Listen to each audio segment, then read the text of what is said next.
오늘 본문은 예수님께서 세리인 마태를 제자로 부르시는 장면인데요. 여기에는 예수님께서 또 어떤 메시아로 우리에게 오셨는지를 가르쳐주는 그런 내용이 담겨 있습니다. 당시 유대인들은 메시아가 오기만을 고대하는 사람들이었습니다. 그리고 메시아가 이 땅에 왔을 때를 위해서 준비하는 삶을 살고 있었습니다. 이들이 어떻게 준비하고 있었죠? 율법을 지키는 것으로 준비를 하고 있었습니다. 절기마다 성전에서 제사를 드렸습니다. 이방인과 혼인을 하지 않고 11조를 내고 금식을 하고 하루 3번씩 기도하는 그런 삶을 살았습니다. 이렇게 열심히 신앙생활을 하고 있는데 메시아가 온다면은 우리를 찾아와야지, 이런 생각을 하고 있었습니다. 그런데 이 땅에 오신 예수님, 메시아일 것으로 기대되는 예수님이 그들을 찾아오지 않는 것이었습니다.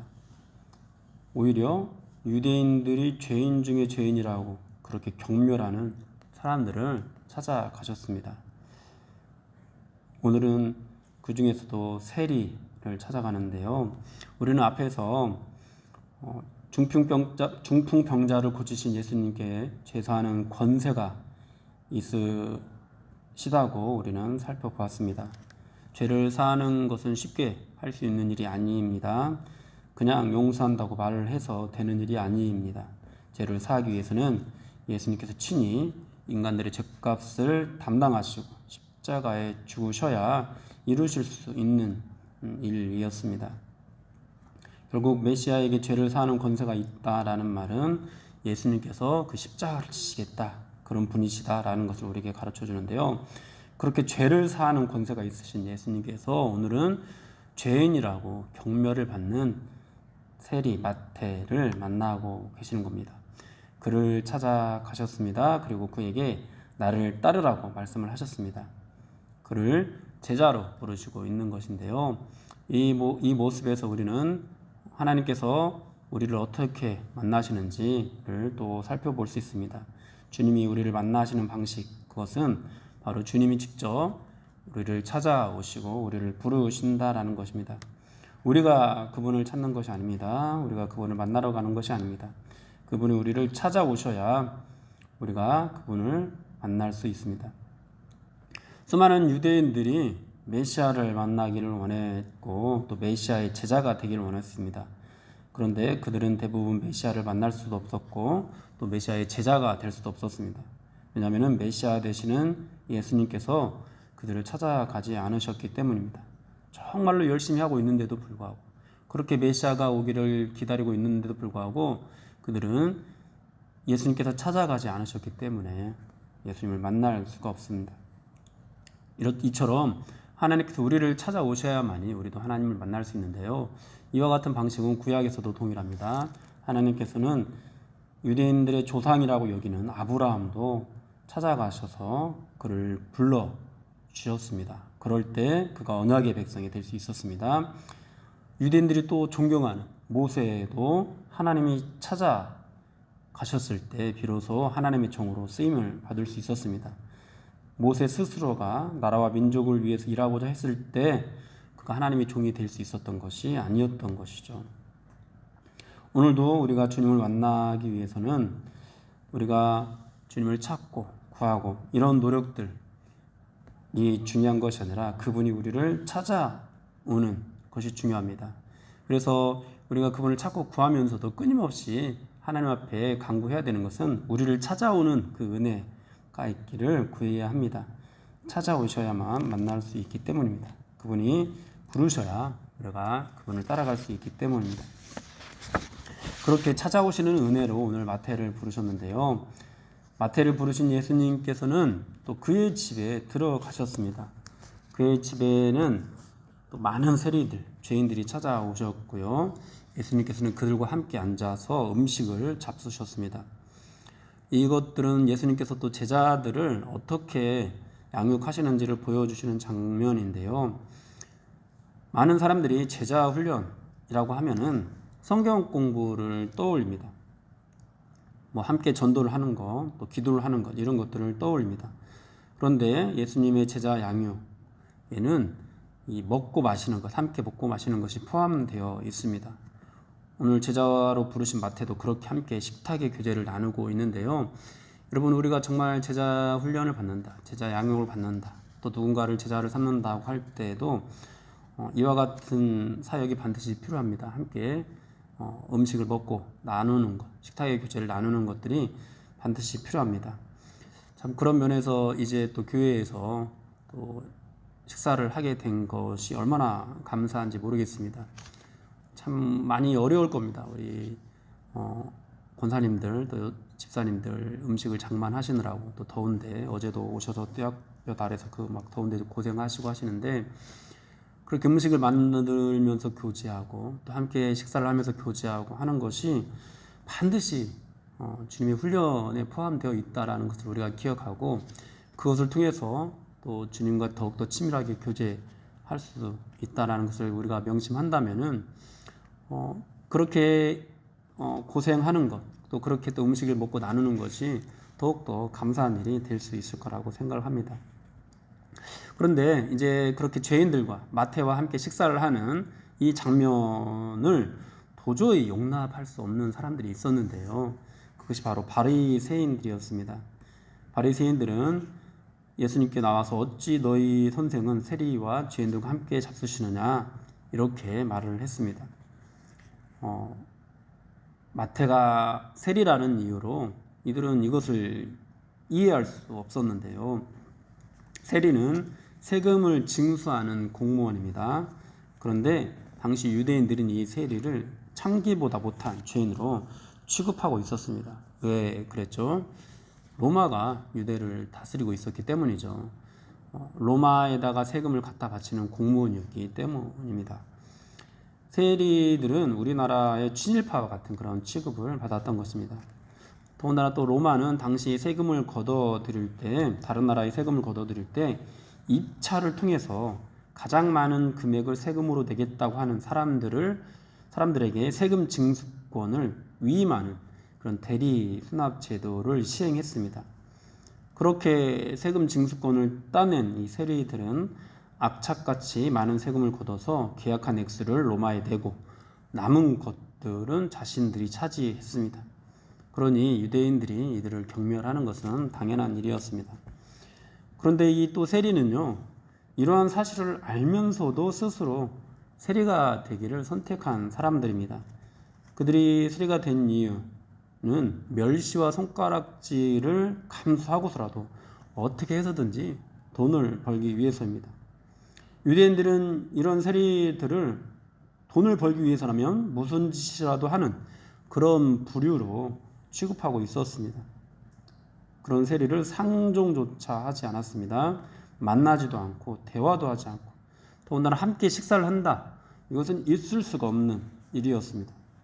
그런데 예수님께서 세리를 찾아가셨고 그에게 나를 따라오라고 하셨고, 또 그의 집에 들어가서 그와 함께 먹고 마시고 있는 겁니다.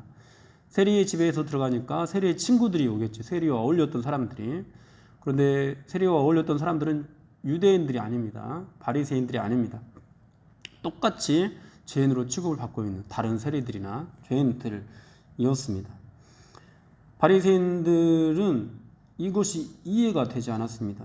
메시아일 수도 있는 분이, 최소한 선지자 또는 좋은 스승이 되는 분이 바리새인들이 생각할 때 절대로 용납할 수 없는 그런 행동들을 하고 있었기 때문입니다.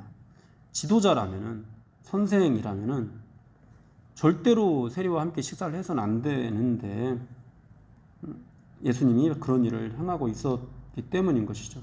그래서 바리새인들은 제자들에게 어찌하여 너희 선생은 세리와 죄인들과 함께 잡수시느냐, 이거는 비난과 경멸을 담은 그런 질문이었던 것입니다. 그런데 예수님은 이런 반응을 예상하지 못했을까요? 예수님이 세리의 집에 들어가서 식사를 하시면 사람들이 이렇게 생각할 것이다, 이것을 예상하지 못했을까요? 그렇지 않습니다. 누구라도, 예수님이 아니어도 누구라도 내가 세리와 음식을 함께 먹으면 사람들이 이렇게 생각하겠구나, 이렇게 비난하겠구나, 이 정도는 예상할 수 있는 일이었습니다. 그런데 왜 예수님께서는 이렇게 행동하고 있는 것일까요? 또 어떤 메시아인지, 내가 어떤 메시아로 왔는지, 내가 무엇을 위해 이 땅에 왔는지를 우리에게 가르쳐 주시기 위함입니다. 예수님께서는 말씀하십니다. 의사는 병든 자에게 쓸데 있고 건강한 자에게는 쓸데가 없다.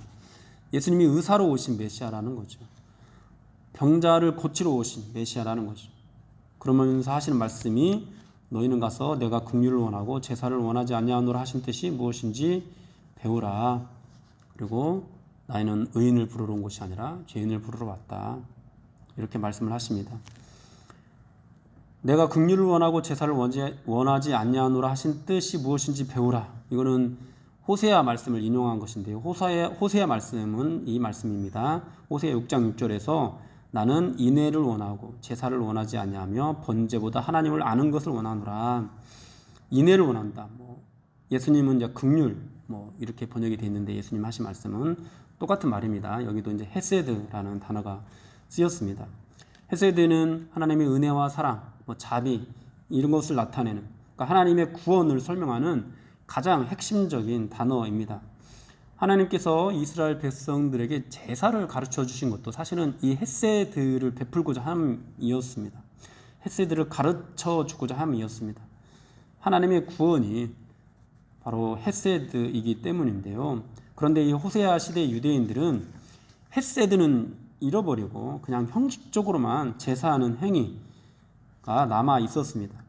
이 제사의 진정한 정신인 헤세드는 그들에게 없었습니다.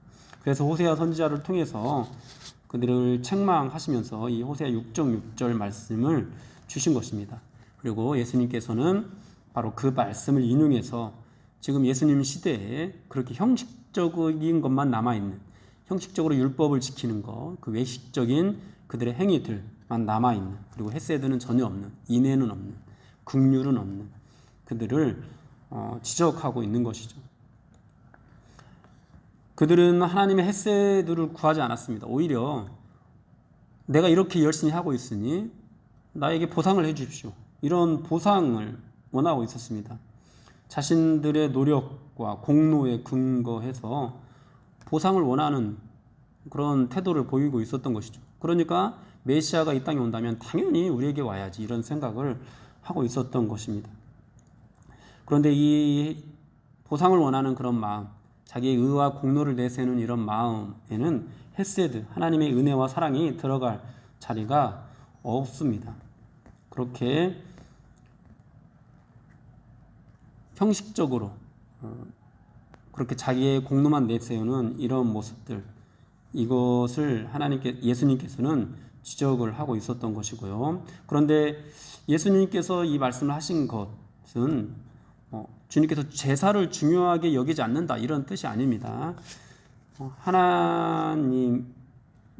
하나님께서 이 헤세드에는 관심이 없고 자신의 의만 나타나는 예배, 자신의 정성을 자랑을 하는 예배, 자신의 공로에 대한 보상을 바라는 예배, 이런 예배는 원하지 않는다는 거죠.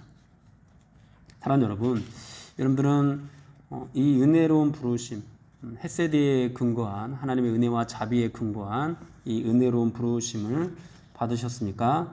또 이 부르심에 순종해서 예수님을 나의 구원자로, 나의 그리스도로 영접을 하셨습니까? 그렇다면은 우리가 정말 은혜로 찾아오신 예수님을 영접한 것이라면은 우리가 주님께 나아갈 때마다 이 하나님의 헤세드를 의지하고 또 하나님의 헤세드를 구하고 하나님의 헤세드를 흘러보내는 그런 예배로 나아가야 합니다. 하나님은 우리가 얼마나 주일을 잘 지키는지, 얼마나 예배에 잘 참여하고 있는지, 얼마나 헌금을 잘 드리고 또 전도를 잘하고 있는지 이것을 보러 오시기보다 우리가 얼마나 긍휼을 원하시는지, 얼마나 하나님의 은혜를 의지하고 있는지 이것을 보기를 원하십니다. 그런 어떤 헤세드에 의지하는 그런 마음으로 예배를 드리면서 드리는 어떤 예배와 헌금과 우리의 정성이 의미가 있게 되는 것이지, 헤세드를 전혀 의지하지 않는, 그저 하나님 제가 이렇게 했으니까 저에게 은혜를 주세요 이렇게 보상을 원하는 그런 마음은 하나님 관심이 없다라는 거죠. 그렇게 죄인, 죄인을 찾아오시는 하나님이시라는 겁니다. 또 그렇게 헷세들을 의지하는 사람을 찾아올 뿐만 아니라 또 죄인 한 사람을 구원하기 위해서 이 땅에 오신 예수님이라는 것입니다. 주님은 죄인을 부르러 오셨다라고 말씀을 하고 계십니다. 그래서 죄인을 부르러 오셨기 때문에 죄인인 우리도 찾아오셨습니다. 또 그렇게 부르신 죄인들을 통해서 또 다른 죄인, 그러니까 우리들을 통해서 또 다른 죄인들을 구원하기를 원하십니다. 오늘 본문은 바로 예수님이 그런 메시아라는 사실을 우리에게 가르쳐 주고 있는 것입니다. 그러므로 우리는 예수님께서 관심을 가지고 있는 그 죄인들에게 늘 우리도 관심을 가지고 있어야 되겠습니다. 우리가 주님이 바라보시는 그곳을 함께 바라볼 수 있어야 되겠습니다. 그래서 오늘도 주님 앞에 이 새벽을 들으며 나아갈 때 정말 하나님의 은혜를 구하는 그런 죄인된 심정으로 나아갈 수 있는 우리가 되어야 되겠습니다. 그리고 또 더불어서 우리가 하나님께 나아가는 이 마음이 그저 우리만 그런 은혜를 입기를 바라는 마음이 아니라 하나님께서 또 찾으시는, 예수님께서 또 찾아가시는 그 죄인들을 함께 바라보는 그런 마음이어야 되겠습니다. 오늘도 그렇게 하나님 헷세들을 의지하고 하나님 헷세들만을 구하고 하나님의 헷세들을 또 다른 사람들에게 흘러보내는, 예수님 이 땅에 오신 이유가 무엇인지를 분명히 알고 나아가는 저와 여러분들이 되기를 주님 이름으로 축원합니다.